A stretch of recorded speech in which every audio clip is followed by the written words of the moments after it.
Hello guys, আমি Deep and welcome back to my channel Deep exclusive. So এখন আমি এই ভিডিওতে একটা খুবই ইম্পর্ট্যান্ট একটা বিষয়কে নিয়ে কথা বলবো এবং এটা কিন্তু অবশ্যই দেবদার সম্পর্কিত এবং দেবদার আপকামিং প্রজেক্ট এবং যে প্রজেক্টটা কিন্তু আসছে 2024 সালের ক্রিসমাসে।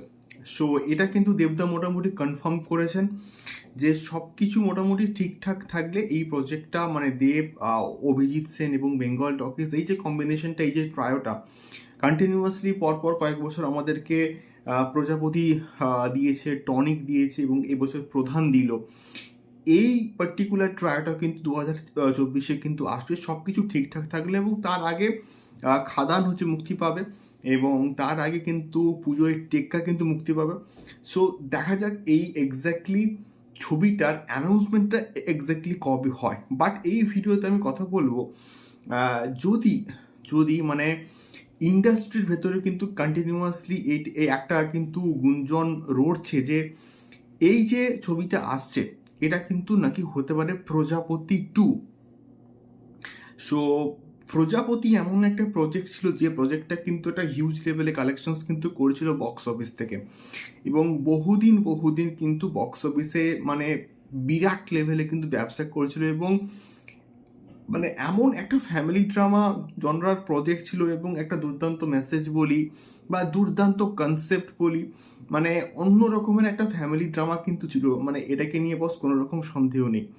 তো যদি যদি মিঠুন চক্রবর্তী এবং দেবদা আবার ফেরে, যদি প্রজাপতি 2 হয়, তাহলে কিন্তু এই পার্টিকুলার প্রজেক্টটা মানে কোনো রকম সন্দেহ নেই বন্ধুরা, এটা একটা বিশাল বিশাল লেভেলে কিন্তু ব্যবসা করলেও করতে পারে।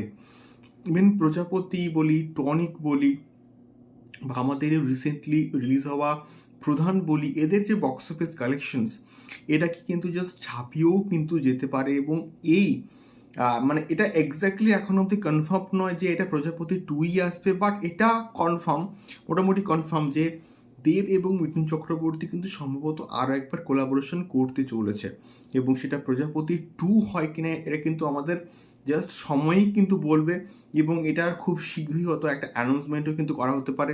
দেখা যাক এটা এক্স্যাক্টলি মানে অ্যানাউন্সমেন্টটা কবে হয়, এবং এটার মানে অফিসিয়াল যে আপডেটটা এটা কিন্তু এসেছিলো একদম বছরের শুরুতে, মানে 1st অফ জানুয়ারি কিন্তু এটা একটা আপডেট এসেছিলো, এবং দেবদা কিন্তু নিজেই বলেছিলেন যে যদি সব কিছু ঠিকঠাক থাকে এই কম্বিনেশনটি কিন্তু আবার একবার কিন্তু কাম ব্যাক করবে, এবং সেটা এক্স্যাক্টলি দেবদা এবং মিঠুন চক্রবর্তী যে কম্বিনেশনটা এটা অ্যাকচুয়ালি হয় কেন। এবং বর্তমানে মিঠুন চক্রবর্তী কিন্তু খুবই অসুস্থ, এবং শাস্ত্রীর শুটিংয়ের সময় কিন্তু তিনি অসুস্থ হয়ে পড়েছিলেন, এবং আগে শাস্ত্রী যে প্রজেক্টটা এটা কমপ্লিট হোক, তারপরে হয়তো তিনি এই প্রজেক্টে হাত দিবেন। এবার দেখা যায় শুধুমাত্র অফিসিয়াল যে কনফার্মেশন আমরা যাকে বলি তারই কিন্তু আমরা অপেক্ষায় আছি যে এই প্রজেক্টটা অ্যাকচুয়ালি হয় কি না, বা মানে এক্স্যাক্টলি কবে এটার যে অ্যানাউন্সমেন্টটা হয়।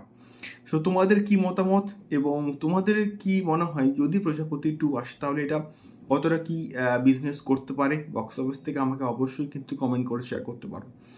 দেখা হচ্ছে পরবর্তী ভিডিওতে। টাটা।